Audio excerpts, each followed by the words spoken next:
50 বছর ধরে একটা দেশকে রাডারবিহীন থাকতে হচ্ছে, স্যাটেলাইটবিহীন থাকতে হচ্ছে, পারমাণবিক কোনো অস্ত্র নাই, নিউক্লিয়ার কোনো মিসাইলস নাই, কোনো জিওপলিটিক্যাল বড় বড় রাষ্ট্রের সাথে অ্যালায়েন্স নাই।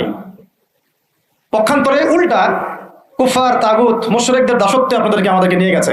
তাহলে 50 বছরের খেয়ানতের লিস্ট করলে মানে এক আসমান থেকে দ্বিতীয় আসমান পর্যন্ত হবে আর কি লিস্টটা। এত খেয়ানত 50-60 বছর হয়ে গেছে। এখনো যে বিষয়গুলো নিয়ে আমাদের কথা বলতে হচ্ছে, এটাই হচ্ছে সবচেয়ে লজ্জার। এই বিগত স্বাধীনতার 50 বছরে আমাদের এমন একটা জেনারেশন রেডিমেড পাওয়া উচিত ছিল, যাদের ঘরে ঘরে আলেম, ঘরে ঘরে হাফেজ। এখন ঘরে ঘরে খুঁজলেও বোম মারলেও আলেম বের হয় না, ঘরে ঘরে খুঁজে ছান মারলে একটা করে হাফেজ বের হয় না, আলেম বের হয় না। ঘরে ঘরে ছান মারলে যে কোনো একটা টিকটকার ঠিকই বের হয়। এই বাস্তবতা আর আমাদের স্বপ্নের মধ্যে আসমান জমি পার্থক্য আছে।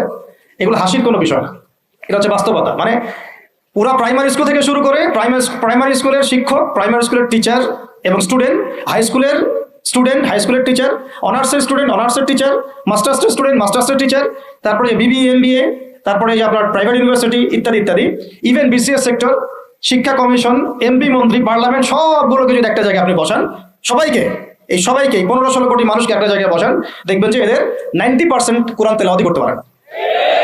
50 বছর হয়ে গেছে স্বাধীনতা। তাহলে কাদেরকে নিয়ে আপনি হিন্দুস্তানকে মোকাবেলা করতে চাচ্ছেন?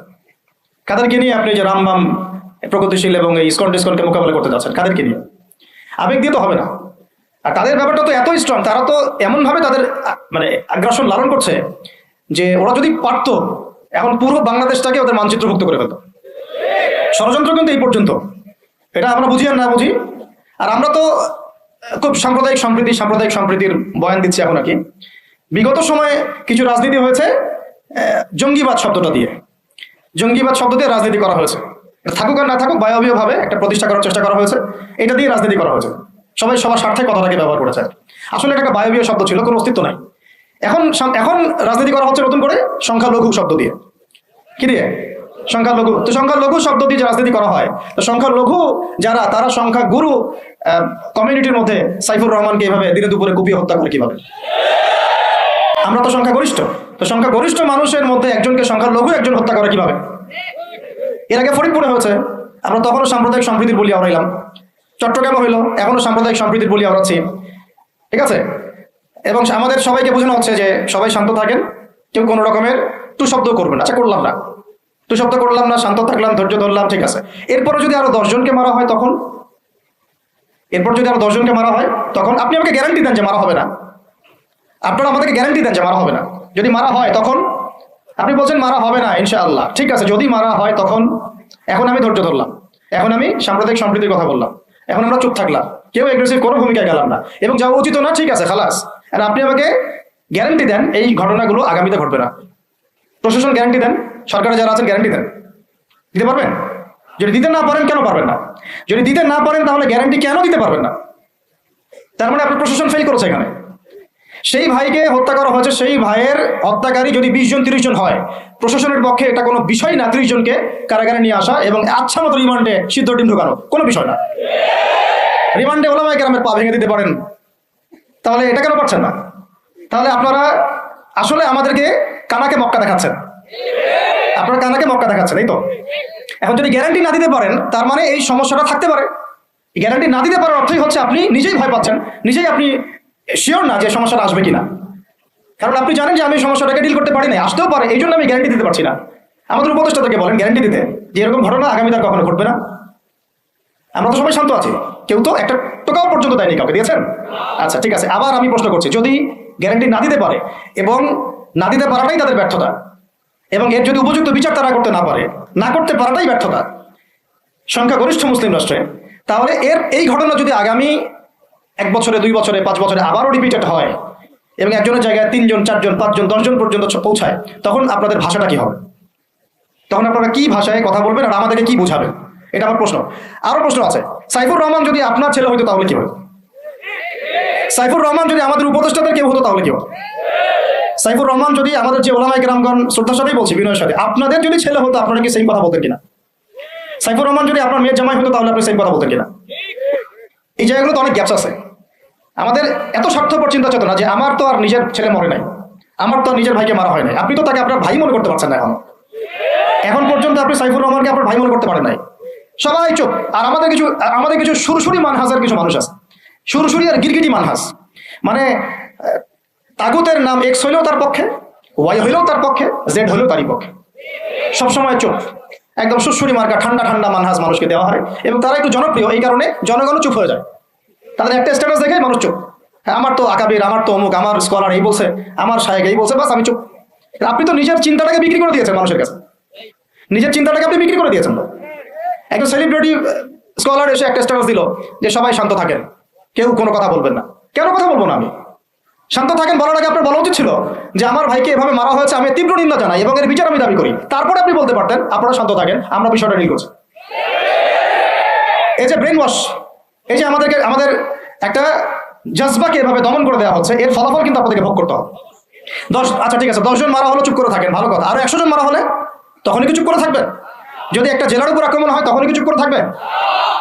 আপনারা শয়তান থেকে পালাতে চাচ্ছেন, কিন্তু শয়তান তো আপনাকে ছাড়বে না। আপনি কিছু বলেন আর নাই বলেন, আমি বলছি না এখনই বলেন, আমি বলছি আপনি এই হত্যার উপযুক্ত বিচার আমাদের সামনে নিশ্চিত করেন।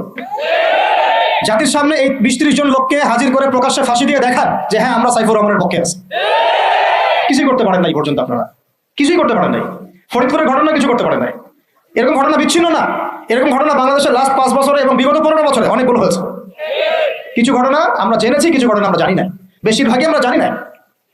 তো এই যে সমস্যাগুলো আমি সিরাত থেকে কেন বলছি, কারণ সিরাতে আপনাকে এগুলো সমাধান দেবে। আর এই বিষয়টা আমাকে খুব পীড়া দিচ্ছে ভিতর থেকে, যেটা আমাদের আচরণ, আমরা যে এত বেশি মানে দাসত্বের একটা ইয়াতে চলে আসছি, মেজাজটা আমাদের দাসত্বের মধ্যে চলে আসছে। আমরা শত্রুর চোখে চোখ রেখে কথাই বলতে পারি না। শত্রুর চোখে চোখ রেখে কথা না বললে তো সে আমাকে দাম দিবে না। কই, সে তো চায়নার সাথে এসব ডিল করতে পারে না, সে তো ইভেন পাকিস্তানের সাথেও তো পারে না। পাকিস্তানে কি খুব মুসলিমদের ঐক্য আছে নাকি? না, নাই তো। ওর ইন্টারনাল অবস্থা তো আমাদের চেয়ে অনেক সময় খারাপ। কয়েকটা পারমাণবিক বোম আছে, এই কারণে তার দিকে তাকাতে পারে না। স্বাধীনতার 50 বছরে কয়টা মিসাইল তৈরি করলেন? একটাও তো তৈরি করার ফিকির করলেন না। তাহলে বিগত 50 বছরের ইতিহাস যদি আমরা ঘাটি, তাহলে দেখবো যে যত রকমের মানব রচিত তন্ত্রমন্ত্র আছে, এই তথাকথিত গণতন্ত্রই বলেন, আর এই জাতীয়তাবাদের কথাই বলেন, আর এই তথাকথিত ধর্মনিরপেক্ষতাবাদ, আর এই কমিউনিজম যা আছে সব ফেল করেছে। পশ্চিমা সব মতবাদ এখানে এমনভাবে ফেল করেছে যেটা ইতিহাসে বিরল। তাহলে একটা মাত্র পথ আপনাদের সামনে এখন খোলা আছে, যেই পথ দিয়ে এই সমস্ত সমস্যার সলিউশন আনা সম্ভব। সেই পথটাই হচ্ছে ওই যে লেখা আছে, সিরার আলোকে উম্মার সংকট নিরসন করা। ওই সিরাতের আলোকে যদি উম্মার সংকট নিরসন করতে না পারি, আর কোনো রাস্তা আমাদের সামনে খোলা নাই। দিন কায়েমের শর্ত 3টা বলেছেন না? 3 নম্বর শর্তটাই হচ্ছে এটা যদি ইবাদত হয়, দিন কায়েম যদি একটা ইবাদত হয়ে থাকে, তাহলে সেই ইবাদত কবুল হবে শুধু একজন ব্যক্তির তরিকায়। কার তরিকায়? মুহাম্মদ রাসূলুল্লাহ সাল্লাল্লাহু আলাইহি ওয়াসাল্লামের তরিকায়। ইবাদত হতে হবে এক আল্লাহর জন্য, হালাল রিজিক থাকতে হবে, এবং তরিকা হতে হবে কার? মুহাম্মদ রাসূলুল্লাহ সাল্লাল্লাহু আলাইহি ওয়াসাল্লাম। তো মুহাম্মদ সাল্লাল্লাহু আলাইহি ওয়াসাল্লামের তরিকাই হচ্ছে সিরাত, যেটার মধ্য দিয়ে আমরা দিন কায়েম করবো ইনশাআল্লাহ। আর কোনো রাস্তা খোলা নাই। যত তন্ত্রমন্ত্র নিয়ে আসো, যত তন্ত্রমন্ত্র, এখন তো 4টা-5টা আছে, আরো যদি নতুন কোনো তন্ত্রমন্ত্র নিয়ে আসে, তারপরেও এই জাতির মুক্তির কোনো পথ নাই সিরাত ছাড়া। এখন আমাদেরকে আগে সিরাত পড়তে হবে ভাই, সবাইকে আগে সিরাতটা পড়তে হবে। সিরাত পড়লে পরে আপনারা বুঝতে পারবেন যে ইনশাআল্লাহ তাআলা কোন পথে আমাদেরকে হাঁটতে হবে। এখানে টপিক অনেক ডিপ দেওয়া হয়েছে, অত ডিপে গেলে আমাদের সারা রাত চলে যাবে। আমি শুধু ভাষা কয়েকটা পয়েন্ট বলতেছি, একটু মনোযোগ দেন। নবী সাল্লাল্লাহু আলাইহি ওয়াসাল্লাম যখন থেকে কাজ শুরু করেছেন, কাজ বলতে আমি দাওয়াতের কাজ বোঝাচ্ছি, তখনকার সমাজটা কিন্তু আমাদের মতো এতটাও মানে কমফোর্টেবল ছিল না। একটা অমুসলিম রাষ্ট্রে তিনি দাওয়াতের কাজ শুরু করেছেন। মক্কা কি ছিল? একটা মুসলিম রাষ্ট্র না মুসলিম রাষ্ট্র? অমুসলিম একটা রাষ্ট্রে তিনি অ্যাজ এ নবী তার দাওয়াতের কাজ শুরু করেছেন। সুবহানাল্লাহ। এবং তিনি সেই রাষ্ট্রের একজন পরিচিত ব্যক্তিত্ব, যাকে আস-সাদিক আল-আমিন বলে ডাকা হয়, যার আগেও কোনো গুনাহ নাই, পরেও কোনো গুনাহ নাই। এমন একজন ব্যক্তিত্ব তিনি, যার আগেও কোনো গুনাহ নাই, পরেও কোনো গুনাহ নাই, এবং তিনি একটা অমুসলিম রাষ্ট্রে ওহী প্রাপ্ত হয়ে দাওয়াতের কাজ শুরু করলেন। আর আমরা তো মুসলিম রাষ্ট্রে বসে আছি, আমরা তো মক্কায় নাই। আমরা কি মক্কায় আছি? আমরা তো মক্কায় নাই। যদি মক্কায় না থাকি, তাহলে এরকম নতজন পররাষ্ট্রনীতি কেন? আমরা যদি মক্কার মতো পরিবেশে না থাকি, তাহলে এত নতজন পররাষ্ট্রনীতি কেন? তাহলে ভারতের মধ্যে আমাদের যে মুসলিম ভাইরা আছে, তারা কি করবে? তাহলে ভারতের যে মুসলিম ভাইরা আছে, তারা কি করবে? তারা কি ওদের পা ধরে ইয়া করবে, সালাম করবে? হিন্দুদের পা ধরে সালাম করবে? বলেন তো। আমরা তো একটা মুসলিম রাষ্ট্রে আছি, তো মুসলিম রাষ্ট্রে থাকতে এত নতজন পররাষ্ট্রনীতি কেন? এত দাসত্বের শৃঙ্খল কেন? তো তিনি দাওয়াতের কাজ শুরু করেছেন প্রথম কি দিয়ে, এটা একটা ফ্যাক্ট। আমরা আসলে আলোচনাগুলো আপনাদের চাইতে তাদের শোনা দরকার, যারা আলোচনা যারা করে আর কি। মানে আমি চাই বেশি বেশি তাদের সাথে কনভারসেশন করতে, যারা উম্মাকে নিয়ে ফিকির করেন, কোন দাওয়াতের কাজ করতে চান, বা মুআল্লিম বা আলেম বা হাফেজ, তাদের সাথে কথা বলা দরকার। তাদেরকে আগে বোঝানো দরকার বিষয়গুলো। অনেকেই বুঝেন না। অনেকে বায়াবিও দাওয়াতি কাজ করছেন উইদাউট এনি প্ল্যাটফর্ম। অনেকে দাওয়াতি কাজ করছেন উইদাউট এনি কানেকশন উইথ ওলামা। আলেমদের সাথে কোনো কানেকশন নেই, দাওয়াতের কাজ করতে আসেন, একটা বায়াবিও প্ল্যাটফর্ম ক্রিয়েট করে রাখতেছেন। তো আমাদেরকে আগে তাদের সাথে কথাবার্তা বলা দরকার, যে মৌলিকভাবে আমরা আসলে কিভাবে আগাবো আর কি। প্র্যাকটিক্যাল কথায় আসেন। এই যে আমরা এতগুলো কথা বলছি না, আমি আপনাদেরকে পুরা পথ পদ্ধতি এখানে গিলায় খাওয়াই দিতে পারবো, কিন্তু বিশ্বাস করেন গিলে খাওয়ার পরে আপনি কিছু করতে পারবেন না। কেন নাই, কোনো ফাউন্ডেশন নাই, কোনো সংগঠন নাই, কোনো রাজনৈতিক ক্ষমতা নাই, কোনো রাজনৈতিক দলও নাই, রাজনৈতিক কোনো অ্যাপ্রোচও নাই। কিন্তু একটা সেকুলার রাজনৈতিক দল আপনার চেয়ে ভালো ফিল্ড ওয়ার্ক করতে পারবে, কারণ তার চেইন অফ কমান্ড আছে। আমাদের তাওহীদপন্থীদের কোনো চেইন অফ কমান্ডই নাই। বলে আসতেছি বিগত 5 বছর 10 বছর থেকে একই বয়ান, মাথায় ঢুকে না জিনিসটা। চেইন অফ কমান্ড বলে একটা কিছু আছে, যেখানে একজন আমির নাই, যেখানে একজন ইমারা নাই, একটা আমির নাই, আসসাম ওয়া তাআ নাই, বায়আ নাই, যেখানে শুনলাম মানলাম আনুগত্য করলাম, আমির মামুর জামা ইমারা এগুলো নাই, সেখানে তো চেইন অফ কমান্ড আসবে না। তাবলীগ জামাত কাজ করছে না, করছে কিনা? একটা শুরা পর্ষদ আছে না, শুরায়ে নিজামি আছে না, আমির আছে না, কাজ করতেছে, ফলাফল পাচ্ছে মাশাআল্লাহ। জামাত ইসলাম কাজ করছে না, একটা চেইন অফ কমান্ড আছে, প্রত্যেকটা জেলায় জেলায় শাখা আছে, তারা তাদের উপরের লেভেল থেকে কোনো ডিরেকশন আসলে সেটাকে রুট লেভেলে বাস্তবায়ন করছে। তারপরে ধরেন যে ইভেন এই যে আওয়ামী লীগ চলে গেল, তার একটা চেইন অফ কমান্ড ছিল না, ছিল কিনা? উপরে যে বলতো জঙ্গি, নিচের ওই ব্যক্তিও বলতো হ্যাঁ এই জঙ্গি, এমন একটা চেইন অফ কমান্ড ওদের ছিল না? এখন বিএনপি যারা রাজনীতি করতেছে ওদের নাই, আছে। এখন আপনি বলেন ইসলামপন্থীদের রাজনৈতিক দল কয়টা? একটা আছে আমাদের শাসনতন্ত্র, একটা হচ্ছে হেফাজত ইসলাম। আর কি হেফাজত ইসলাম তো আসলে কোনো রাজনৈতিক ব্যাকগ্রাউন্ড থেকে আসে নাই, এটা এসেছে, আপনারা তো জানেন হিস্ট্রি, কোন প্রেক্ষাপটে এটা তৈরি হয়েছে, শাপলা চত্বরের ঘটনা, তাই না? আর জামাত ইসলাম। আর কথা হচ্ছে যে আমাদের তো মানে পৃথক পৃথক প্ল্যাটফর্মগুলোর মধ্যে একটা ঐক্যবদ্ধ সমন্বয় সবার আগে দরকার।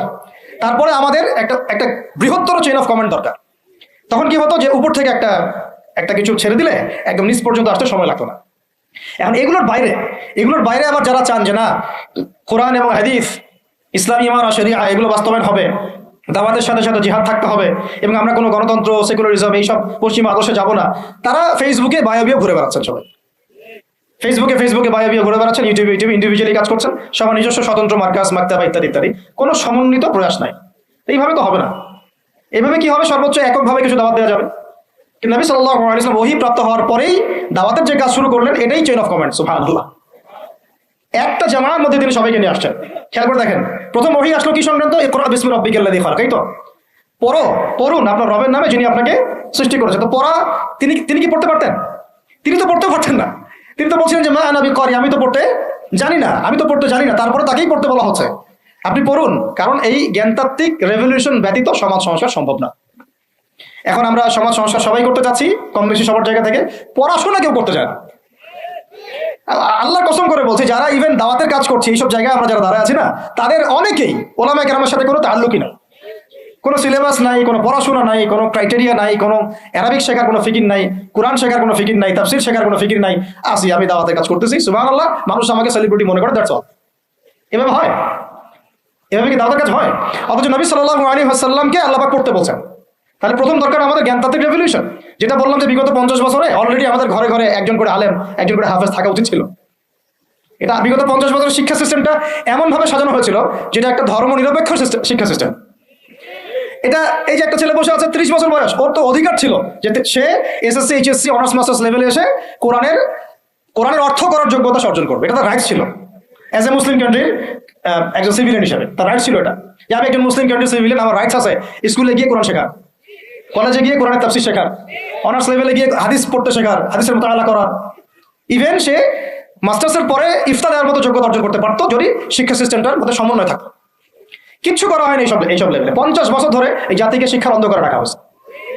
কওমি মাদ্রাসাগুলো যদি না থাকতো, এই দেশ থেকে ইসলামকে মিটাই ফেলে দিত এরা। এটা বাস্তবতা। শুধু কওমি মাদ্রাসাগুলোর এই মেহনতগুলো যদি না থাকতো, তাহলে অরিজিনাল ইসলামকে তারা মিটাই ফেলে দিত বাংলাদেশ। ঠিকই আছে এখন, কিন্তু আমি ওইদিকে যাচ্ছি না, ওইটা অন্য আলোচনা।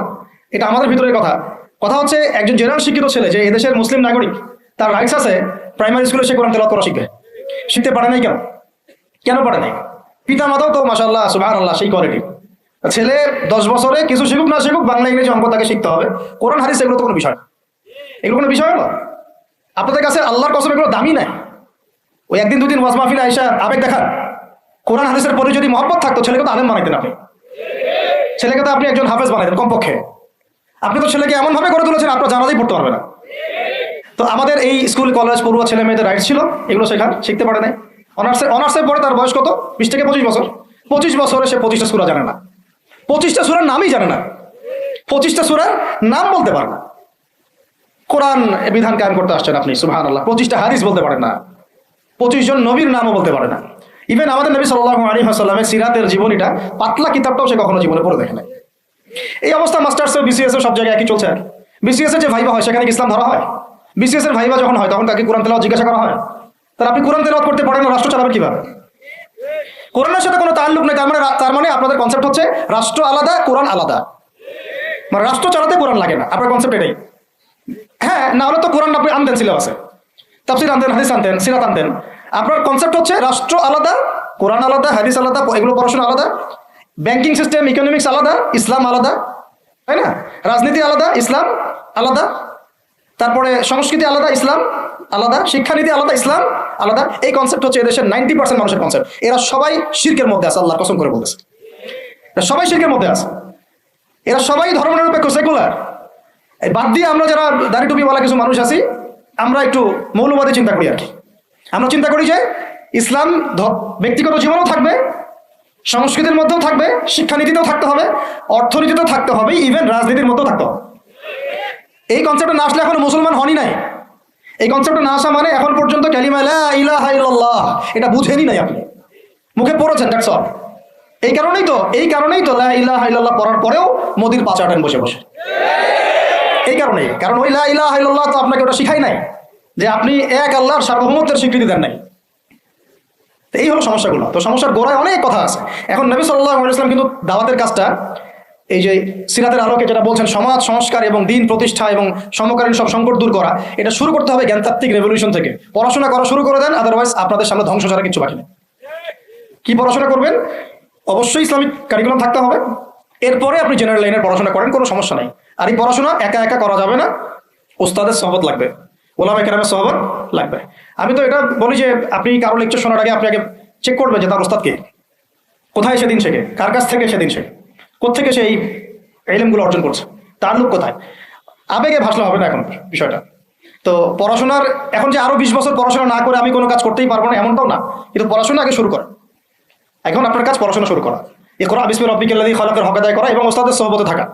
যেমন জেনারেল লাইনে পড়েছেন 20 বছর, একা একা পড়েছেন না, প্রতিষ্ঠানে গিয়েছেন, ডেইলি ক্লাস করেছেন, টিচারের সহবতে ছিলেন, বেতন দিয়েছেন, ব্যাসে থেকেছেন, তারপরে আরো কি করেছেন?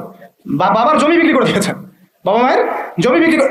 সেম অন্তত পক্ষে এতটুকু যতটুকু আপনি জেনারেল লাইনের জন্য করেছেন, জেনারেল লাইনে যদি যতটুকু করেছেন, ত্যাগ, শ্রম, মেধা খরচ, কষ্ট স্বীকার করা, এর যদি অর্ধেকও যদি দিন শিক্ষার জন্য করতে না পারেন, আপনি নিজেও মুনাফিক। আমরা নিজেরাও মুনাফিক তখন। বেশক আমাদের মধ্যে নেফাকি আছে। সুবহানাল্লাহ, আপনি একটা ডিগ্রির জন্য একবার 20 বছর ঢালতে পারেন, 20 কোটি টাকা ঢালতে পারেন, বাপের জমি বিক্রি করতে পারেন, মেসে থাকতে পারেন, ঢাকা বিশ্ববিদ্যালয়ের সেই লাইফ লিড করতে পারেন, এক বিছানায় 2 জন থাকি, ফ্লোরের মধ্যে ফ্লোরিং করে থাকা, হাজার হাজার লাখ লাখ টাকা খরচ করা, কষ্ট করে সকালে ওঠা, রাত জাগা, পড়া, পরীক্ষা দেওয়া, অ্যাসাইনমেন্ট, কত কি। আমি তো জানি এগুলো, আপনারা তো অনেকে না জানেন, আমি তো জানি, আমরা তো ইউনিভার্সিটিতে পড়ছি। এই পরিশ্রমগুলো আপনি করছেন অনলি ফর একটা সার্টিফিকেট আর একটা চাকরির জন্য, আর এর 10% কেন 5% আপনি করতে চান না দিনী শিক্ষার জন্য। তো আমি মুনাফিক না হলে এই পৃথিবীতে আর মুনাফিক কি আছে? তো এই মুনাফিকদেরকে দিয়ে আপনি দিন কায়েম করবেন নাকি? শোনেন, আবেগ দিয়ে বিপ্লব হয়, আবেগ দিয়ে কি হয়? আবেগ দিয়ে বিপ্লব হতে পারে, আবেগ দিয়ে শরিয়া খিলাফা কায়েম হয় না। আবেগী হয়ে একটা বিপ্লব হতে পারে, কিন্তু আবেগ দিয়ে শুধু আবেগ দিয়ে শরিয়া খিলাফা কায়েম হবে না। শরিয়া খিলাফা কায়েম হয়েছে কাদের হাতে? সাহাবীদের হাতে। কাদের হাতে? আমাদের জিন্দেগি যখন সাহাবীওয়ালা হবে তখন শরিয়া কায়েম হবে। পড়াশোনা করে না, সাহাবীওয়ালা জিন্দেগি কিভাবে যাপন করবে? ওলামায়ে কেরামের সাথে তাআল্লুক নাই, সাহাবীওয়ালা জীবন কিভাবে যাপন করবে? নামাজের ঠিক নাই, সাহাবীওয়ালা জীবন হইল কিভাবে? কোরআন তেলাওয়াত করতে পারেন না, সাহাবীওয়ালা জীবন হইল? দিনের জন্য আমর বিল মারুফ নাহি আনিল মুনকারের কাজ নাই, ওই যোগ্যতাও নাই, তাহলে সাহাবীওয়ালা জীবন হইল কি? চেহারা সুরতের মধ্যে ইসলাম নাই, সুন্নতের প্রতি পাবন্দি নাই, সাহাবীওয়ালা জিন্দেগি হলো কি? সাহাবীদের হাতে বদর যুদ্ধ হয়েছে, জয়লাভ করেছে। উহুদ প্রায় জিতেইছে, এটা জিতেই বলা যায়, সাময়িক বিপর্যয় হয়েছে। খন্দক, খায়বার, মুতাইয়ার মুখ কাঁপিয়ে দিয়েছে কারা? সাহাবীরা। তো সাহাবীওয়ালা ইমান, সাহাবীওয়ালা আমল, সাহাবীওয়ালা আখলাক, সাহাবীওয়ালা মেহনত হলে পরে বাংলার মাটিতে দিন কায়েম হবে। না হওয়া পর্যন্ত এই লাভঝাপ করতে থাকা, আজকে এই বিষয় কালকে ওই বিষয়, আজকে এই ইস্যু কালকে এই ইস্যু, এগুলোই চলতে থাকবে। আমরা এটা চাই না। আমরা চাই এখন যেহেতু দাওয়াতের একটা সুবর্ণ সুযোগ আমাদের সামনে এসেছে, এখন যেহেতু আল্লাহ পাক, এটা আল্লাহ পাকের রহমত, এখানে সবাই ক্রেডিট নেওয়ার প্রতিযোগিতায় লিপ্ত আছে। আমার ক্রেডিট হয়েছে, আমি এই করেছি, আমি সেই করেছি। এখন তো এমন দেখা যাচ্ছে যে ওই সময় কিছু বলেও নাই, সেও এসে এখন প্রধান উপদেষ্টার পাশ আটতেছে বুঝে বসে। কি সুবহানাল্লাহ, মানে রক্ত দিল এক ভাই, মানে বছরের পর বছর কারাগারে পচে মরল একদল, বছরের পর বছর, দিনের পর দিন, মাসের পর মাস আয়না ঘরে ধুকে ধুকে মরল আর একদল। ঠিক আছে, বললাম তখন থেকে বের হলে কেউ সুস্থ থাকে না। বছরের পর বছর মামলা মোকদ্দমা হচ্ছে একদল, এক একজনের ঘাড়ে 3টা 4টা 5টা 10টা 20টা করে মামলা। হ্যাঁ, তারপরে বছরের পর বছর এই ফ্যাসিজমের বিরুদ্ধে দাঁড়ানোর কারণে দেশ থেকে বিতাড়িত হয়েছে একদল, হয় নাই? শাপলা চত্বরে রক্ত দিয়েছে আর একদল। তারপরে এই ছাত্র ভাইদের হাজার হাজার পঙ্গু হয়ে পড়ে আছে বিভিন্ন জায়গায় আরেক দল, আর শত শত মানুষ আছে প্রাণ দিল আরেক দল, আর উড়ে এসে জুড়ে ক্ষমতায় বসলো আরেক দল। সার্কাস চলতেছে। এবং এখন তাদের লেজুর ভিত্তি করতেছে আরেক দল, তাদের লেজুর ভিত্তি করতেছে নতুন আর একটা সম্প্রদায়, নতুন এক প্রাণী। তা চক্ষুর লজ্জাও নাই এদের, চক্ষুর লজ্জাটুকু না। এক তাগুত ছিল, সেই তাগুত আল্লাহ বিরোধী কাজ করতো, কিছু ভাই এর প্রতিবাদ করতো, যারা প্রতিবাদ করতো ওদেরকে এরা বলতো খারেজি, এদের মানহাজ ঠিক নাই, আকীদা ঠিক নাই, এর উগ্র, ইত্যাদি ইত্যাদি। এবং তাদের কারণেই কিন্তু এই ভাইগুলোকে আয়না করে যেতে হয়েছে। এটা খোলামেলা বলে দিলাম, এদের কারণেই এই ভাইদেরকে কোথায় যেতে হয়েছে? আয়না করে যেতে হয়েছে। তারপরে ছাত্র ভাইরা দেখা গেল যে বিপ্লব করে, প্রতিবাদ করে একদম এই সরকার ফেলে দিল। ফেলে দেওয়ার পরে যখন আবার নতুন কেউ আসলো, এই নতুন যারা আসলো তাদের পাচাটা আবার ফরজ হয়ে গেল। তখন হইলো ফতোয়া কি সরকারের আনুগত্য করা ফরজ। এই চলতেছে। ইসলাম শিখতেছেন এদের কাছ থেকে আপনারা অনেকেই। আমি এগুলো বলতে গেলে একটু হাইপার হয়ে যায়, আল্লাহ পাক মাফ করেন। আস্তাগফিরুল্লাহ আল্লাযী লা ইলাহা ইল্লা হুয়াল হাইয়ুল কাইয়্যুম ওয়া আতুবু ইলাইহি। মূল পয়েন্টে আসি, অনেক লম্বা আলোচনা করতে পারবো না। এই শুরুটা করবেন কোত্থেকে বলেন? না, শুরুটা করবেন একবার ইখলাস ঠিক রাখা। দিন কায়েম করবো সিরাতের পদ্ধতিতে। অন্য কোনো পদ্ধতি আছে? আব্রাহাম লিঙ্কনের পদ্ধতি চলবে? কার্ল মার্কসের পদ্ধতি চলবে? ওই চীনের মাও সেতুংয়ের পদ্ধতি চলবে? ওই ইতালির মুসোলিনির পদ্ধতি চলবে? কার পদ্ধতিতে দিন কায়েম করবো? একমাত্র মুহাম্মদ রাসূলুল্লাহ সাল্লাল্লাহু আলাইহি ওয়াসাল্লামের শেখানো সিরাতের সুন্নতেই আগাতে হবে। এর আগে থেকে প্রথম কাজ আপনারা আমার কি?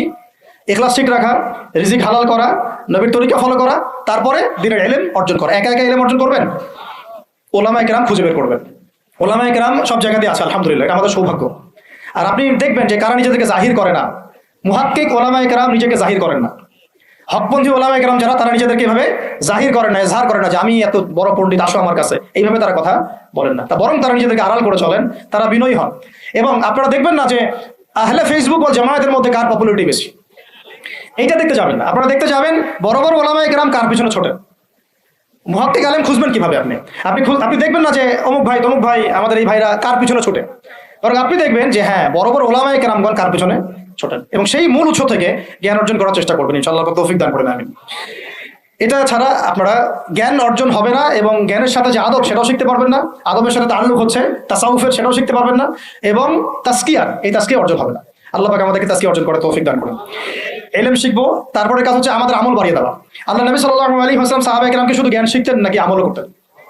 সবচেয়ে বেশি পরহেজগার ব্যক্তি কে এই উম্মতের মধ্যে বলেন? আমাদের নবী সাল্লাল্লাহু আলাইহি ওয়াসাল্লাম। হ্যাঁ, তিনি তো অবশ্যই। তারপরে আবু বকর রাদিয়াল্লাহু আনহু, ওমর ইবনে খাত্তাব, আলী ইবনে আবি তালিব, উসমান বিন আফফান রাদিয়াল্লাহু আনহু আজমাইন, প্রত্যেক সাহাবী। তো সাহাবীদের আমল একটু দেখেন, সারাদিন রাত তারা কেমন কি করতেন, কিভাবে কাটাতেন। আমরা আমাদের দিনের একটা বড় অংশ অপচয় করে নষ্ট করি। তারা সময় নষ্ট করতেন না, বরং তারা প্রত্যেকটা সময়কে কাজে লাগাতেন।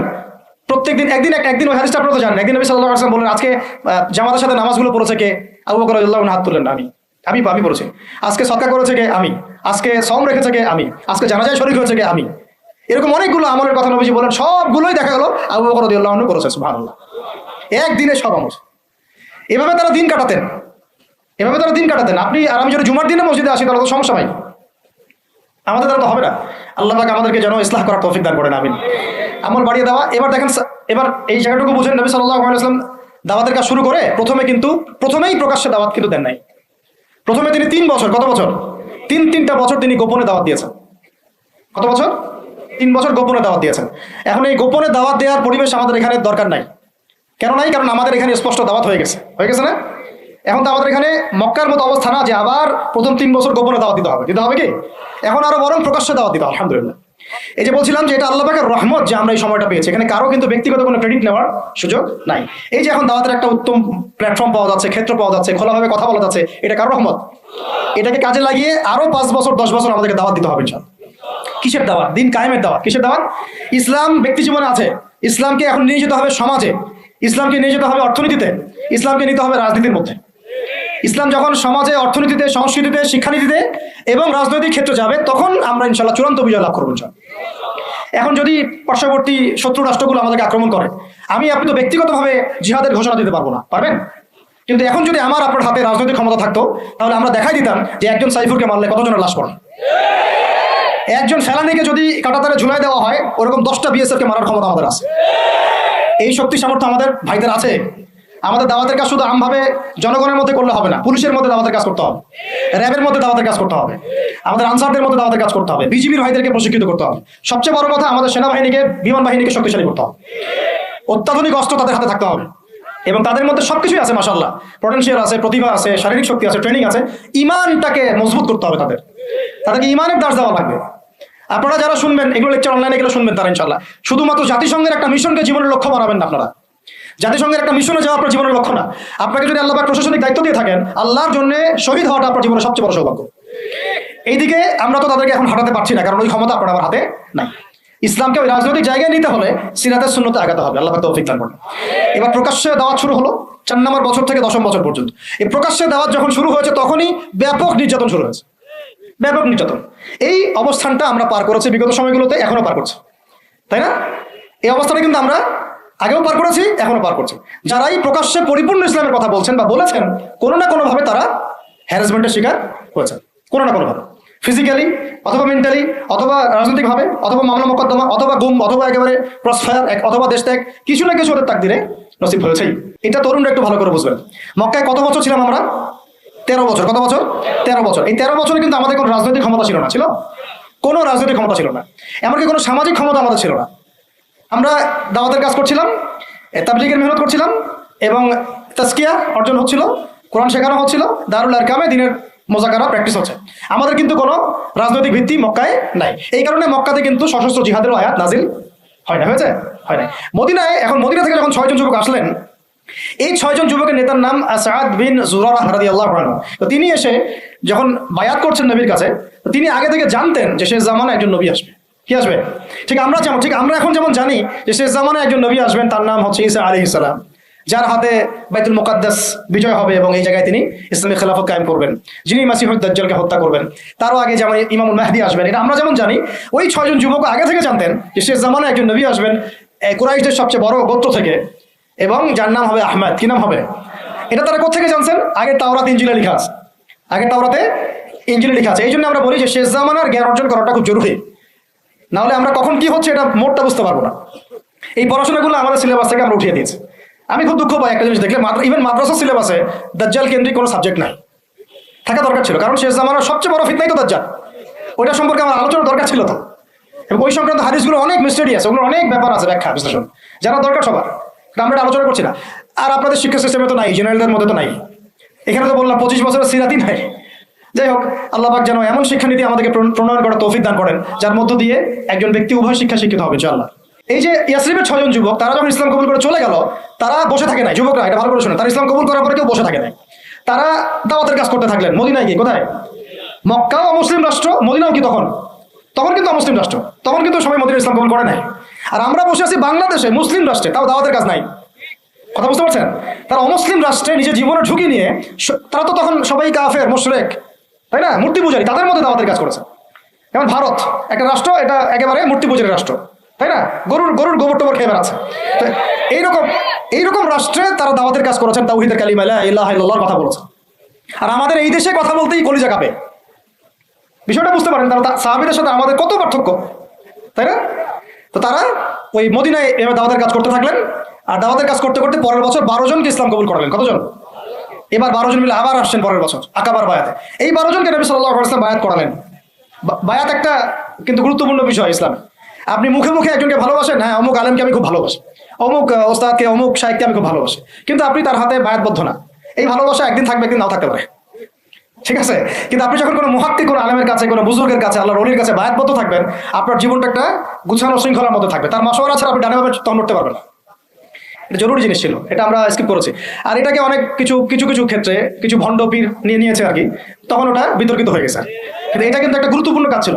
যেমন আপনি কারো হাতে বায়াতবদ্ধ, তার মানে আপনি তাকে আপনার মুরব্বী মানেন। আপনার কি মানেন? মুরব্বী। এই সিলসিলা চলে আসছে রাসূল সাল্লাল্লাহু আলাইহি ওয়াসাল্লাম থেকে। এখন এই 12 জনকে নবীজি বায়াত করালেন। এই 12 জন একটা রিকোয়েস্ট করলো, ইয়া রাসূলুল্লাহ, আমাদের মদিনা একটা উর্বর জায়গা, আপনি যদি আপনার সাহাবীদের মধ্যে একজন যোগ্য সাহাবীকে পাঠাতেন, তাহলে উনি গিয়ে মদিনায় দাওয়াতের কাজ করতো, তাহলে ইসলাম আরো সম্প্রসারিত হতো। এটা কাদের কথা ছিল? এই 12 জনের। তো এবার নবী সাল্লাল্লাহু আলাইহি ওয়াসাল্লাম, সুবহানাল্লাহ, আবু বকর রাদিয়াল্লাহু আনহু কে না, উমর রাদিয়াল্লাহু আনহু কেউ না, হামজা রাদিয়াল্লাহু আনহু কেউ না, হ্যাঁ আর কে, আব্দুর রহমান বিন আউফ রাদিয়াল্লাহু আনহু কেউ না। জান্নাতের সুসংবাদ প্রাপ্ত 10 জন সাহাবীর যে লিস্ট আছে, এই লিস্টের কোনো সাহাবীকে তিনি পাঠালেন না, বরং তিনি একজন ধনীর দুলাল ছিলেন। ইসলামের জন্য সব বিসর্জন দিয়েছেন, এমন ভাবে বিসর্জন দিয়েছেন যে তার গায়ে ফসকা পড়ে গিয়েছিল। উহুদ যুদ্ধের দিন তাকে দাফন করা হয়েছে শাহাদাতের পরে, মানে কাফনের 2 টুকরা কাপড় পর্যন্ত পাওয়া যায় নাই। কিন্তু তিনি ছিলেন মক্কার ধনীর দুলাল, যার পারফিউমের গন্ধ মানে এক রাস্তা দিয়ে হাঁটলে ওই রাস্তা সবাই পেত যে হ্যাঁ এটা ওই ব্যক্তির পারফিউম। তার মতো কাপড় আর কারো ছিল না। এত লাক্সারিয়াস লাইফ লিড করতেন, বাংলাদেশের সবচেয়ে কোটিপতি ছেলের মতো মনে করেন। এইরকম ধনীর একজন দুলাল ইসলাম কবুল করার পর তার অবস্থা এমন হয়েছে যে তাকে এক কাপড়ে দাফন করা হয়েছে, সুবহানাল্লাহ, তা উহুদের মাঠে। বিখ্যাত সাহাবী, বিখ্যাত দাঈ আল্লাহ, তার নাম মুসআব বিন উমাইর রাদিয়াল্লাহু আনহু। মুসআব বিন উমাইর নাম মুখস্থ করতে ইনশাআল্লাহ, এইগুলা মুখস্থ করা উচিত। বাংলাদেশের মানুষ মানে কি বলবো, যে জয় বাংলা শব্দটা যতবার বলছে সাল্লাল্লাহু আলাইহি ওয়াসাল্লাম ততবার বলে নাই। এমন একটা জাহালাত। যারা আপনারা ধর্মনিরপেক্ষ রাজনীতি করেন, তারা আপনাদের নেতাদের নাম যতবার নেন, রাসূলের নামও ততবার নেন না। আবার আপনারা যারা ধর্মনিরপেক্ষ রাজনীতি করেন, আপনারা আপনাদের নেতার নাম যতবার নেন দিনে, আল্লাহ রসুলের নামও ততবার নেন না। তাহলে কিভাবে আপনাদের দ্বারা আমাদের কম সফল হবে? কিভাবে সফল হবে? এই যে 12 জন যুবকের কথা বললাম, তার সাথে দায়ী সাহাবীকে পাঠানো হলো, তার নাম কি? এবার শোনেন, এই সাহাবী রাদিয়াল্লাহু আনহু 1 বছরের মধ্যে, গত বছর 1 বছর দাওয়াতি কাজ করে তিনি পুরা মদিনার 75টা ফ্যামিলিকে ইসলাম কবুল করেছেন। কতটা? এবার তার পরের বছর এই 75টা ফ্যামিলি আল্লাহর নবীর কাছে এসেছে সাল্লাল্লাহু আলাইহি ওয়াসাল্লাম, ইয়া রাসূলুল্লাহ, আমরা ইসলাম কবুল করতে চাই। আমরা জানি মক্কাতে আপনি নির্যাতিত, আপনার সাহাবীরা নিপীড়িত, আপনি আপনার সাহাবীদেরকে নিয়ে আমাদের মদিনা চলে আসুন। নবীজি সাল্লাল্লাহু আলাইহি ওয়াসাল্লাম বায়াত করালেন কয়েকটা বিষয়ের, আল্লাহর সাথে কাউকে শরীক করবে না, চুরি করবে না, জিনা করবে না, একে অপরকে মিথ্যা অপবাদ দিবে না, সৎ কাজে আদেশ করবে, অসৎ কাজে নিষেধ করবে, আমার আনুগত্য করবে, সুখে দুঃখে আমার আনুগত্য করবে, সচ্ছল অসচ্ছল উভয় অবস্থায় আল্লাহর পথে দান করবে। ঠিক আছে, আমি যদি মদিনায় যাই বা যখন যাব, তখন আমাকে আর আমার সাহাবীদেরকে এমনভাবে তোমরা প্রোটেক্ট করবা যেভাবে তোমরা তোমাদের স্ত্রী সন্তানকে করো। তোমরা কি রাজি আছো? একজন সাহাবী বলছেন যে ইয়া রাসূলুল্লাহ, ফামা লানা ইযা ফাআলনা যালিক, আমরা যদি এটা করি তাহলে কি পাবো? নবীজি বলছেন আল জান্নাহ, জান্নাত পাবে।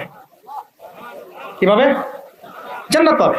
তখন আয়াত নাযিল হচ্ছে, ওই যে সূরা তাওবার 111 নম্বর আয়াতটা, ইন্নাল্লাহা আশতারা মিনাল মুমিনিনা আনফুসাহুম বিআন্না লাহুমুল জান্নাহ, ওই যে আয়াতটা, ইয়াকাতিলুনা ফি সাবিলিল্লাহি ফায়াকতুলুনা ওয়া ইউকতালুন। এই যে পুরো আয়াতটা নাযিল হচ্ছে কিন্তু এখানে পুরো নেশনটাকে এখন কোথায় যেতে হবে? এই মদিনা রাষ্ট্রে যেতে হবে। আমরা এখনো মদিনা রাষ্ট্রে যেতে পারি নাই। এবার আমরা 75টা ফ্যামিলি চলে গেলাম মদিনায়, মক্কায় আমাদের কেউ নাই। গুটি কয়েক মানুষ আছেন যারা যেতে পারেন নাই, মাযুর। বেশিরভাগ চলে গেছেন কোথায়? মদিনায়। আর কিছু আছেন আবিসিনিয়ায়, কিছু আছেন কোথায়? আবিসিনিয়ায়, কিছু আছেন মদিনায়। এই হলো মদিনায় হিজরত করার পরে মসজিদ নির্মাণ করা হয়েছে। কি নির্মাণ করা হয়েছে? মসজিদটা একটা পার্লামেন্টের মতো ছিল, শুধু নামাজ রোজার জায়গা না, একটা পার্লামেন্টের মতো, একটা সংসদের মতো। এখান থেকে ডিসিশন পলিসিগুলো মেকিং হতো। তারপরে আনসার যারা ছিলেন সেখানে সাহায্যকারী, তারা হলেন আনসার। আর যারা হিজরত করে গেলেন তারা হলেন মুহাজির। নবীজি আনসার আর মুহাজিরদের মধ্যে ভ্রাতৃত্বের বন্ধন স্থাপন করলেন। এই যে আমাদের দরকার এখন ঐক্যের প্ল্যাটফর্ম। কি দরকার? ঐক্যের প্ল্যাটফর্ম। তাদের সেখানে তারা ভূখণ্ড পেলেন, রাষ্ট্র ক্ষমতা পেলেন, ভ্রাতৃত্বের বন্ধন হলো, পার্লামেন্টের মতো মসজিদ হয়ে গেল। এবং ওখানে ইহুদিরা ছিল, আরো কিছু মুশরিকরা ছিল, তাদের সাথে মদিনা সনদ বা একটা চুক্তি হলো, এটা একটা কনস্টিটিউশন, সংবিধান হলো। এই জায়গায় আমরা এখনো যেতে পারি নাই। বুঝতে পারছি? আমাদের সেরকম আলাদা কোনো স্বতন্ত্র ইসলামিক কান্ট্রি নাই, আমাদের সেরকম ইসলামিক কোনো কনস্টিটিউশন নাই, ইসলামিক আমাদের মধ্যে ইভেন ভ্রাতৃত্বের বন্ধনও নাই। ওই রকম কোনো একজন আমির এবং একটা জামাআহ আমাদের মধ্যে এখন নাই। এখন আমরা মদিনা রাষ্ট্র কায়েম করতে পারি নাই। মদিনা রাষ্ট্র কি সেকুলার রাষ্ট্র ছিল? ধর্মনিরপেক্ষ রাষ্ট্র ছিল কি? মদিনা রাষ্ট্র কি জাতীয়তাবাদের আদলে গড়ে উঠেছে বা কমিউনিজমের আদলে গড়ে উঠেছে? গণতন্ত্রের আদলে? মদিনা রাষ্ট্র গড়ে উঠেছে শরিয়ার আদলে, মানে কোরআন এবং সুন্নাহর বিধানের আদলে। ওখানে কি অন্য ধর্মের মানুষরা ছিল না? ছিল। তাদের সাথে কোনো কনফ্লিক্ট হয়েছে? তাদের অধিকার খর্ব করা হয়েছে? হ্যাঁ, তাদের সাথে জুলুম হয়েছে? না, বরং তাদের সাথে আমরা হৃদ্যতা মহব্বতের সম্পর্ক রেখে চলেছি, যতক্ষণ পর্যন্ত না তারা কোনো ফল্ট করেছে। যেমন বনু কোরাইজা ফল্ট করেছে, ওর সাথে যুদ্ধ হয়েছে, বের করে দিয়েছে। বনু নাজির ফল্ট করেছে, ওকে বের করে দেওয়া হয়েছে। বনু কাইনুকা ফল্ট করেছে, ওকে বের করে দেওয়া হয়েছে। যখন যে চুক্তি ভঙ্গ করেছে তখন তার সাথে আমরা আক্রমণাত্মক আচরণ করেছি, শাস্তিমূলক। কিন্তু যতক্ষণ পর্যন্ত ওরা চুক্তি ভঙ্গ করে নাই, আমরা সবাই মিলে একটা ঐক্য সংহতি রক্ষা করেই চলেছে। আমরা কি এখন ওরকম কোনো রাষ্ট্র পেয়েছি? এখন আমাদের সামনে এইরকম একটা মদিনা রাষ্ট্র গড়ার ফিকির করতে হবে। এই জায়গায় যদি ইসলামকে আমরা নিতে না পারি বাংলার জমিনে, তাহলে না হবে মদিনা, আর না হবে সেখান থেকে কোনো মক্কা বিজয়। মক্কা বিজয় কি আগে হয়েছে না আগে মদিনা রাষ্ট্র কায়েম হয়েছে? তো মদিনা রাষ্ট্র কায়েম করার আগেই আমাদের অনেক আমির সাহেব তারা আবার গণক্ষমা ঘোষণা করছেন। মন খারাপ করেন আপনারা আবার? হ্যাঁ, আমাদের অনেক আমির কি করছেন? গণক্ষমা ঘোষণা করছেন। আপনি তো মক্কা বিজয় করেন না এখন যে গণক্ষমা ঘোষণা করবেন। কেন গণক্ষমা ঘোষণা করবেন? কোন অধিকারে, কোন রাইটসে? তারা তো জুলুমের উপর জুলুম করেছে, জুলুমের উপর জুলুম, হত্যার উপর হত্যা, গুমের উপর গুম, খুনের উপর খুন, ক্রসফায়ারের উপর ক্রসফায়ার। আপনি কে গণক্ষমা করার? এটা তো জনগণ করবে। আপনাকে তো একা অথরিটি দেওয়া হয় নাই। আর আপনি তো মদিনা রাষ্ট্রের আমিরও নন, আর মক্কা বিজয়ের আমিরও নন। এই যে অতিরিক্ত ডিপ্লোমেসি অ্যাপ্লাই করতে যান আপনারা, গণতান্ত্রিক রাজনীতি যারা করতে যান, আপনারা সিরাতে সুন্নত থেকে হারায় যান। সিরাতে সুন্নত না, আমাদের এখন যাইতে হবে মদিনা রাষ্ট্রে। তো মদিনা রাষ্ট্র কি এটা আগে বুঝবেন। একটা নির্দিষ্ট রাষ্ট্র যেটা আমাদের আছে, মাশাআল্লাহ আছে তো, বাংলাদেশ যদি ধরি আছে তো একটা রাষ্ট্র। লাগবে জনসংখ্যা আছে তো, লাগবে মুসলিম সংখ্যাগরিষ্ঠতা আছে তো, লাগবে মুসলিমদের মধ্যে ভ্রাতৃত্বের বন্ধন, এইটা হয়তো নাই। এটা আমাদের করতে হবে। যে ভ্রাতৃত্ব জায়গায় দুর্বলতা সেটা অচিরেই ঘুচিয়ে ফেলতে হবে, আল্লাহ পাক তৌফিক দান করে। লাগবে ইসলামিক সংবিধান আছে, নাই 50 বছর হয়েছে। তাহলে এখন সংবিধান সংস্কারের প্রশ্ন আসলে সবাইকে জবাব দিতে হবে, হ্যাঁ সংস্কার চাই, ইসলামিক সংবিধান চাই, বাস খালাস। ওইটা না হলে তো আপনার রাষ্ট্র ইসলামিক হবে না। ওইটা না হলে কি রাষ্ট্র ইসলামিক হবে? আমাদের আবেগ, কেউ লিখে দিল উপরে বিসমিল্লাহির রহমানির রহিম, মানব রচিত সংবিধানের উপরে লিখে দিল বিসমিল্লাহির রহমানির রহিম। বাঙালি তো একদম আবেগে মাতোয়ারা। আরে বাপরে বাপ, আমাদের তো সংবিধানে বিসমিল্লাহ আছে। বিসমিল্লাহ বলে ভাই মদ খাইলে লাভটা কি? নিচে তো মদের লাইসেন্সের দেওয়ার কথাও আছে, নিচে তো ট্রান্সজেন্ডারও আছে, নিচে তো আরো অনেক কিছুই আছে, সমকামিতাও আসতেছে। তো বিসমিল্লাহ উপরে থাকলে আমার লাভ কি আর ক্ষতি কি? বিসমিল্লাহ উপরে থাকার পর যখন A to Z ইসলামিক থাকবে তখন বুঝবো হ্যাঁ এটা ইসলামিক কনস্টিটিউশন হয়েছে। আছে ওটা নাই? তাহলে এটা করতে হবে। তারপরে দেখবেন একজন আমাদের প্রেসিডেন্ট লাগবে, মুসলিম প্রেসিডেন্ট, যিনি উমর রাদিয়াল্লাহু আনহুর মতো ইনসাফ আদালত কায়েম করবেন ইনশাআল্লাহ। এবং আমরা আনসার ও মুহাজিরদের মধ্যে ভ্রাতৃত্বের বন্ধনে থাকবো, আপোষের মধ্যে কোনো কোন্দলে যাবো না, তাদের আনুগত্য করে চলবো ইনশাআল্লাহ। আছে এরকম কিছু হয়েছে? হয় নাই। এরপরে নবী সাল্লাল্লাহু আলাইহি ওয়াসাল্লাম সামরিক বাহিনী গঠন করেছেন, এটা আমাদের আছে মাশাআল্লাহ। খালি তাদেরকে ইমানি প্রশিক্ষণ দেওয়া দরকার। এরপরে নবী সাল্লাল্লাহু আলাইহি ওয়াসাল্লাম অর্থনৈতিক ভিত্তি শক্ত করেছেন, আমাদের দেশে অর্থনৈতিক ভিত্তি শক্ত করার সুযোগ নাই? অবশ্যই আছে, এবং আমরা এটা করতে পারবো ইনশাআল্লাহ। এরপরে নবী সাল্লাল্লাহু আলাইহি ওয়াসাল্লাম সীমান্ত সুরক্ষা করেছেন, সীমান্ত সুরক্ষার আমাদের বাহিনী নাই? করতে পারবো ইনশাআল্লাহ। এরপরে তিনি করেছেন অস্ত্র শস্ত্র তৈরি করেছেন দেশের মধ্যে, মদিনাতেই তৈরি করেছেন। বদর যুদ্ধ করতে যাওয়ার সময় অস্ত্র কোথায় পেয়েছেন? তারা কিনেছেন কারোর কাছ থেকে? তৈরি করেছেন কোথায়? মদিনায়। তো আমরা আমাদের দেশে বিশ্বমানের অস্ত্র তৈরি করতে পারি না? করা হয়েছে বিগত 50 বছরে? হয় না। তারপরে সারিয়া অভিযান হয়েছে, প্রথমেই কিন্তু গাজওয়ায়ে বদর হয় নাই, প্রথমেই কিছু কিছু সারিয়া হয়েছে, টহল বাহিনী পাঠিয়েছেন নবী সাল্লাল্লাহু আলাইহি ওয়াসাল্লাম, দেখো ওইখানে কাফেলা আক্রমণ করো, ওইখানে কাফেলা আক্রমণ করো। এবার ইসলাম আর ডিফেন্সিভ চিন্তা করে নাই, বরং ইসলাম সেনাবাহিনী প্রেরণ করেছে বিভিন্ন জায়গায় যুদ্ধের জন্য। অনেকগুলো সারিয়া হয়েছে, প্রায় 8টা 10টা। তারপরে আবু সুফিয়ানের কাফেলাকে আক্রমণকে কেন্দ্র করে বদরের যুদ্ধ হয়েছে। মদিনা রাষ্ট্র গড়ার পরে আস্তে আস্তে পররাষ্ট্রনীতি হয়েছে, বিভিন্ন গোত্রে গোত্রে দাওয়াত বাড়ানো হয়েছে। এরপরে আস্তে আস্তে মুসলিমদের রাষ্ট্রের আয়তন বাড়তে থাকছে, অর্থনীতি সমৃদ্ধ হতে রয়েছে। পাশাপাশি আমরা ওই হেরাক্লিয়াস, রোম সম্রাট হেরাক্লিয়াস, পারস্য, এইটা ওইটা পুরো বিশ্ব রাজনীতি তখন আমরা কাঁপাই ফেলছি। এক পর্যায়ে হুদাইবিয়ার সন্ধি হয়েছে, এই সন্ধির পরে আমরা ইহুদিদের সাথে যুদ্ধ করে খাইবার জয় করেছি। পরবর্তীতে তাবুক হয়েছে, মোতা হয়েছে, নবীর ইন্তেকাল পরে ইয়ারমুক হয়েছে।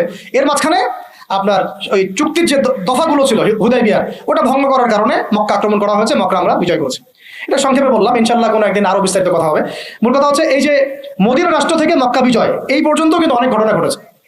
আবার বুঝেন, মদিনা রাষ্ট্র থেকে মক্কা বিজয়, এইটুকুর মধ্যে কিন্তু আরো অনেক ঘটনা ঘটেছে। আর অনেকগুলো যুদ্ধ হয়েছে, জনসংখ্যা বেড়েছে, দেশের আয়তন বেড়েছে, পররাষ্ট্রনীতি অ্যাপ্লাই করা হয়েছে, হ্যাঁ অর্থনীতি সমৃদ্ধ করা হয়েছে। তারপরে হুদাইবিয়ার কাছাকাছি উমরা করতে আসার সময় তারা বাধা দিল, আমরা সন্ধিতে গেলাম, তাই না?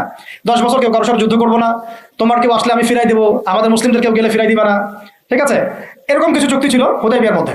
তো চুক্তির ধারাগুলো ভঙ্গ করেছে কোরাইশরা যখন চুক্তির ধারা ভঙ্গ করেছে, ওই ধারার ভঙ্গকে কেন্দ্র করে মক্কা আক্রমণ করা হয়েছে, মক্কা বিজয় করা হয়েছে। এরপরে মক্কা, মদিনা, তায়েফ, তাবুক সমস্ত এলাকায়, এই পুরো এলাকাটায়, এটাকে আমরা বলি জাজিরাতুল আরব। কি বলি? শুধু মক্কায় না, পুরো মক্কা, মদিনা, হেজাজ, নজদ, জাজিরাতুল আরব, পুরা ইয়েমেনের সীমান্ত পর্যন্ত, বাহরাইনের সীমান্ত পর্যন্ত পুরো জায়গাটায় নবী সাল্লাল্লাহু আলাইহি ওয়াসাল্লাম জীবিত থাকা অবস্থায় কি হচ্ছে? ইসলাম শুধু কি ব্যক্তি জীবনে প্রতিষ্ঠা হয়েছে, রাজনৈতিকভাবে প্রতিষ্ঠা লাভ করেছে। এই হলো সিরাতের সুন্নতে দিন কায়েমের একটা চূড়ান্ত বাস্তবতা, যা আমাদের নবী আমাদেরকে দেখিয়ে গিয়েছে সাল্লাল্লাহু আলাইহি ওয়াসাল্লাম। এখন কথা হচ্ছে যে মক্কা বিজয় তো অনেক দূরের কথা, ওইটা তো অনেক পরের কথা। আমরা কি আমাদের রাষ্ট্রটাকে মদিনার আদলে সাজাতে পেরেছি কিনা? মদিনার আদলে রাষ্ট্রটাকে সাজাতে পেরেছি? এখন আগে সিরাতের আলোকে আমরা এই রাষ্ট্রটাকে মদিনা বানানোর চেষ্টা করি, আল্লাহ পাক তৌফিক দান করুন। তারপরে যখন মদিনা হবে ইনশাআল্লাহ তাআলা, মদিনা হলে পরে দেখবেন এটাকে কেন্দ্র করে আমরা আশেপাশের যে কন্টিনেন্টগুলো আছে এইগুলো একদিন জয় করবো ইনশাআল্লাহ। ওরা মানচিত্র পরিবর্তন করতে যাচ্ছে, মানচিত্র পরিবর্তন হবে ইনশাআল্লাহ, তবে ওদের হাতে না, আমাদের হাতে হবে ইনশাআল্লাহ। এটা কিন্তু গাল গল্প না, হাদিসে অনেক ইঙ্গিত আছে, আমি হাদিসগুলো নিয়ে আজকে আলোচনা করতেছি না। হাদিসে এরকম অনেক ইঙ্গিতই আছে, ঠিক আছে, যে এখন আপনারা যে ওয়ার্ল্ড অর্ডারে যাচ্ছেন, এই ওয়ার্ল্ড অর্ডারে এই যুদ্ধ বিগ্রহ ছাড়া কোনো অপশন নাই। এগুলো চলতে থাকবে। খোরাসান, ইয়েমেন, সিরিয়া, শাম, প্যালেস্টাইন, সব জায়গা মুসলিমদের করতলগত হবে ইনশাআল্লাহ। ওই দিকেই বিশ্বের প্রেক্ষাপট আগাবেও, এটা স্কিপ করতে আপনারা পারবেন না, কেউ পারবে না। এখন এখান থেকে যারা পালায় বাঁচতে চাবে ওরাও ধরা খাবে, যারা সম্মুখ সারিতে থেকে যুদ্ধ করবে ওরাও ইনশাআল্লাহ সাফল্যমণ্ডিত হবে ইনশাআল্লাহ। আমরা কোন পথ বেছে নেব সেটা আমাদেরকে ফিকির করতে হবে। সবার আগে আমাদের ফিকির হবে কি, এই রাষ্ট্রটাকে মদিনার আদলে একটা রাষ্ট্রে পরিণত করা। আল্লাহ পাক আমাদেরকে সেই তৌফিক দান করেন। তারপরে ইনশাআল্লাহ সাপের লেজ কাটলে মাথাও কাটবো ইনশাআল্লাহ।